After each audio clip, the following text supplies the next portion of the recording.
सुप्रभात प्यारे बच्चों।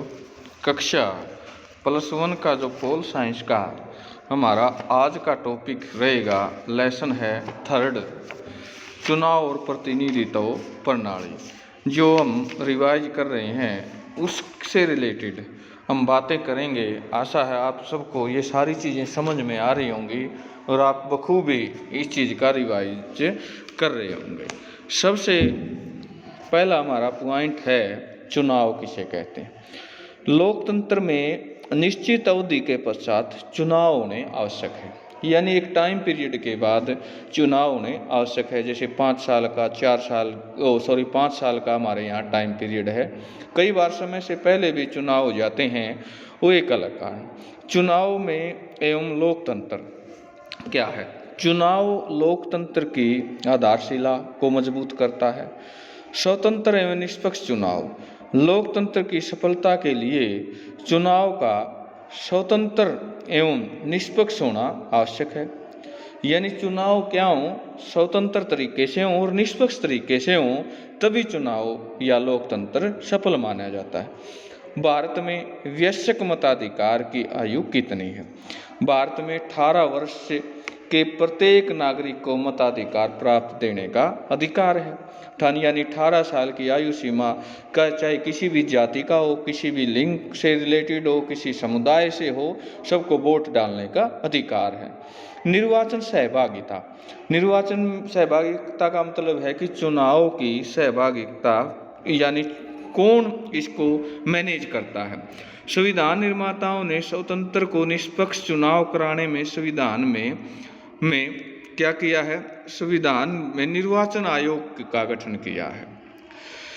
निर्वाचन 2014 में हुई 16वीं लोकसभा के चुनाव में सदस्यों की कुल संख्या कितनी थी? 81 करोड़ और 40 लाख थी।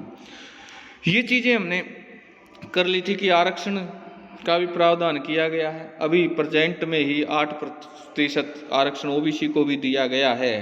उससे आगे है सार्वभौमिक मताधिकार किसे कहते हैं।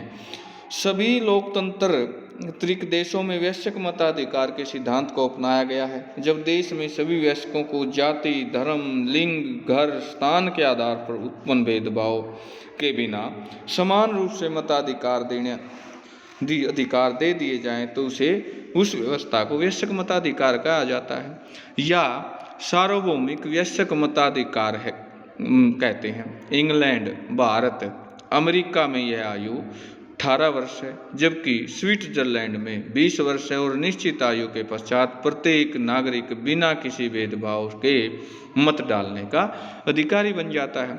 भारतीय चुनाव प्रणाली की विशेषताएं। भारत में चुनाव वयस्क मताधिकार के आधार पर होते हैं, यानी वयस्क मताधिकार भारत में चुनाव संयुक्त निर्वाचन के आधार पर होते हैं। भारत में लोकसभा, राज्य विधानसभा और पंचायतों इत्यादि के चुनाव जनता द्वारा प्रत्यक्ष रूप से होते हैं, यानी इनको कौन चुनती है? जनता चुनती है। भारत में चुनाव प्रचार के साधन क्या क्या हैं? चुनाव प्रजातांत्रिक शासन प्रणाली का महत्वपूर्ण अंग है। चुनाव में पूर्ण राजनीतिक दल, उम्मीदवार, सदस्य चुनाव अभियान के अंतर्गत अपने तरीके अपनाते हैं, जिनमें महत्वपूर्ण निम्नलिखित हैं। सबसे पहला है वो है चुनाव घोषणा पत्र। प्रत्येक प्रमुख दल में कभी कभी निर्दलीय उम्मीदवार चुनाव में अपना घोषणा पत्र जारी करते हैं। इस घोषणा पत्र में देश की मुख्य समस्याएं हैं, उनको हल करने के लिए पार्टी नीतियों का, सिद्धांत का वर्णन रहता है। चुनाव सभाएं व जुलूस। पार्टी के सदस्य व उम्मीदवार चुनाव अभियान के अंतर्गत सभाओं व जुलूसों का आयोजन करने में जनसाधारण के संपर्क में स्थापित करके अपने उद्देश्य और नीतियों को स्पष्ट करते हैं। लाउड स्पीकर व ग्रामोफोन। अनेक तरह के वाहनों के ऊपर लाउड स्पीकर और ग्रामोफोन लगाकर सड़कों व मूलों में चुनाव अभियान के प्रकार का महत्वपूर्ण साधन अपनाया जाता है। घर घर जाकर मत याचना। प्रत्येक उम्मीदवार क्या करता है? घर घर जाकर वोट की अपील करता है, यानी कार्यकर्ता घर घर जाकर मतदाताओं में याचना करते हैं, चुनाव प्रचार करते हैं। भारतीय चुनाव आयोग एक मुख्य चुनाव आयुक्त तथा कुछ अन्य सदस्य हो सकते हैं। इनकी संख्या राष्ट्रपति द्वारा निश्चित की जाती है। 1 अक्टूबर 1933 को राष्ट्रपति ने अध्यादेश जारी कर चुनाव को 3 सदस्यीय बनाने की महत्वपूर्ण कदम उठाया। राष्ट्रपति ने कृषि सचिव MS गिल, विधि आयोग के सदस्य GVC कृष्णामूर्ति के चुनाव आयुक्त नियुक्त किया गया। यह दूसरा मौका था जबकि चुनाव आयोग ने बहुसदस्यीय बनाया गया। 20 दिसंबर 1933-93 को संसद के चुनाव आयोग में बहुसदस्यीय बनाने के लिए विधेयक को स्वीकृति दे दी गई।